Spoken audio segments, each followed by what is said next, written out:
कहाँ घूमने के लिए आए, जानने के लिए सुबह से हम लोग।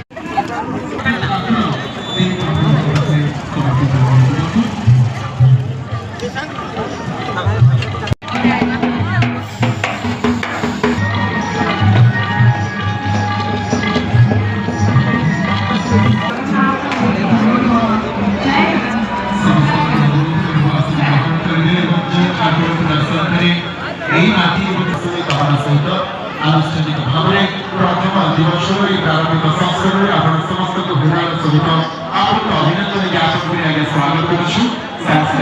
संध्यारे स्वागत जणाइबे प्रथमे मान्यवर मुख्य अतिथि मान्यवर विधायक जी उदय निजर सफल अवदान रखुवा श्रीयुक्त सुशांत कुमार प्रधान महोदय मान्यवर अध्यक्ष दारिंगबाड़ी गोष्ठी आम पुणी थे सार को समान भाव में से न्याय से क्रम पुष्पगुच्छ उत्तरीय और अंगवस्त्र सहित आम स्वागत करुँ।